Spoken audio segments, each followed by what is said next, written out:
દિવાળી અને નૂતન વર્ષના પવિત્ર અવસરને લઈને દેવભૂમિ દ્વારિકામાં પણ ઉત્સવનો માહોલ છવાયો। ભગવાન દ્વારિકાધીશના જગત મંદિરને રંગબેરંગી લાઇટો, ફૂલોના હાર અને આકર્ષક સજાવટોથી ભવ્ય રીતે શણગારવામાં આવ્યું છે।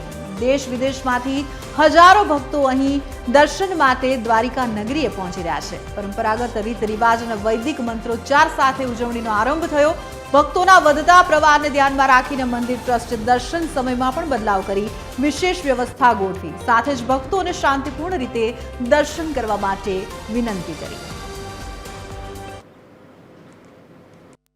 હાલ જ્યારે દિવાળીના તહેવારનો માહોલ છે અને દ્વારકાધીશ મંદિર જ્યાં દૂર દૂરથી લોકો આવી રહ્યા છે વેકેશનનો અને દિવાળીના માહોલમાં આ વખતે જે પડતર દિવસ છે તેથી થોડી ટ્રાફિક ઓછી દેખાય છે। બાકીના દિવસોમાં આવતીકાલે જ્યારે બેસતું વર્ષ નવા વર્ષના દિવસે અને ભાઈ બીજના દિવસે દ્વારકાધીશ મંદિરમાં મોટા પ્રમાણમાં ભક્તો ઉમટી પડે છે। આજે સાંજે 5 વાગ્યે 5 થી 7 છે જે અન્નકૂટ દર્શનનો પણ લોકો લાવો લેશે। આજે આપણી સાથે જે ભક્તો જોડાયા છે તેની સાથે વાત કરશું। જી, આપ ક્યાંથી આવો છો? અમે નવસારીથી આવીએ છીએ, દક્ષિણ ગુજરાત નવસારી।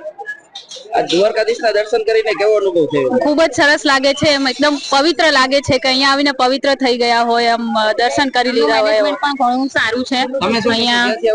અમે પણ નવસારીથી જ આવીએ છીએ, દક્ષિણ ગુજરાતમાંથી, અને અહીંયા માહોલ ખૂબ જ સરસ છે, એકદમ તહેવાર વાળો, અને મેનેજમેન્ટ પણ ખૂબ જ સારું છે।